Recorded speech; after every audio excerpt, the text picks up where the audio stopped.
ಚಿಂಚೋಳಿ ತಾಲೂಕಿನಲ್ಲಿ ನ್ಯಾಯಬೆಲೆ ಅಂಗಡಿಗಳ ವಿರುದ್ಧ ಸಾರ್ವಜನಿಕರಿಂದ ಬಂದಿರುವ ದೂರುಗಳ ಹಿನ್ನೆಲೆ ತಾಲೂಕು ಪಂಚಾಯಿತಿ ಕಾರ್ಯಾಲಯದಲ್ಲಿ ಮಹತ್ವದ ಸಭೆ ನಡೆಯಿತು. ಗ್ಯಾರಂಟಿ ಯೋಜನೆ ಸಮಿತಿಯ ಅಧ್ಯಕ್ಷ ಬಸವರಾಜ್ ಮಲ್ಲಿ ಅವರ ನೇತೃತ್ವದಲ್ಲಿ ನಡೆದ ಸಭೆಯಲ್ಲಿ ಅಧಿಕಾರಿಗಳು ನ್ಯಾಯಬೆಲೆ ಅಂಗಡಿ ಮಾಲೀಕರಿಗೆ ಎಚ್ಚರಿಕೆ ನೀಡಿದರು.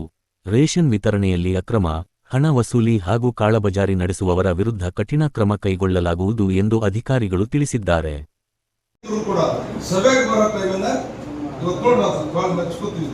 ಈ ರೀತಿ ಎಂದೂ ಮಾಡಿ ನಾವು ಸುಮಾರು ಒಂದು 10-12 ಗ್ರಾಮ ಇದು ಮಾಡಿದ್ದೀವಿ. ಈ ರೀತಿ ವರದಿ ಯಾವಾಗೂ ಮಾಡಿದ್ವಿ. ಒಂದು ಸಲ ನೋಡಿದ್ವಿ ಸತ್ತ ಅಂಗನವಾಡಿ ಅಂತ ಸತ್ತ ಇದು ರೇಷನ್ ಅಂಗಡಿ ಅಂತಿತ್ತು ಮಿಸ್ಟೇಕ್ ಆಗೋದಿಲ್ಲ ಅಂತ ಗೊತ್ತಾ. ನಿಮ್ದು ಸಮಸ್ಯೆ ಮೇನ್ ಗೃಹ ಲಕ್ಷ್ಮಿದೊಂದು ಅನ್ನ ಭಾಗ್ಯದೊಂದು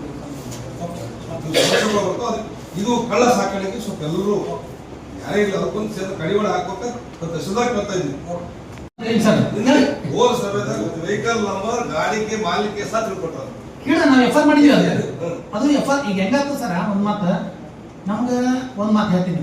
ಈಗ ನಮ್ಮೆಲ್ಲ ಡೀಲರ್ಗಳು ಇದ್ದಾರೆ, ಪತ್ರಕರ್ತರು ಇದ್ದಾರೆ, ಗೌರವಂತ ಸದಸ್ಯರಿದ್ದೀರಿ, ನಮ್ಮ ಗೌರವಂತ ಅಧ್ಯಕ್ಷರಿದ್ದಾರೆ, ನಮ್ಮ ಯುವ ಸಾಹೇಬರು ಇದ್ದಾರೆ, ನಾವು ನಮ್ಮ ಆಫೀಸರ್ಸು ಇದ್ದಾರೆ. ನಮಗೆ ಏನಾಗ್ತದೆ ಅಂತಂದ್ರೆ ಪಬ್ಲಿಕರೇ ದೂರು ಕೊಡಬೇಕು ನಮ್ಗೆ. ಅಂದ್ರೆ ಸರ್ ನಾವೀಗ ಎಲ್ಲಿ ಹೋಗಿ ನಾವು ಎಲ್ಲಿ ಅಕ್ಕಿ ಮಾಡ್ಲಕತ್ತಾರ ಅಂತ ಹುಡುಕಾಡಕ್ಕೆ ನಮ್ಗೆ ಆಗಲ್ಲ ಸರ್.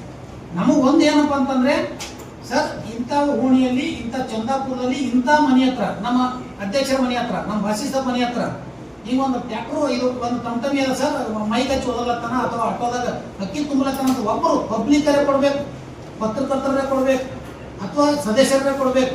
ಯಾರು ಒಬ್ಬರು ಗಮನಕ್ಕೆ ತಂದ್ರೆ ನಾವು ನಿರ್ದೇಶನವಾಗಿ ಕ್ರಮ ತಗೋತೀವಿ ಸರ್. ಒಂದು ಎರಡನೇ ಜನ ಏನಂದ್ರೆ ನಮ್ಮ ಎಲ್ಲಾ ಡೀಲರ್ಗಳಿಗೆ ಹೇಳಿದ್ದೀನಿ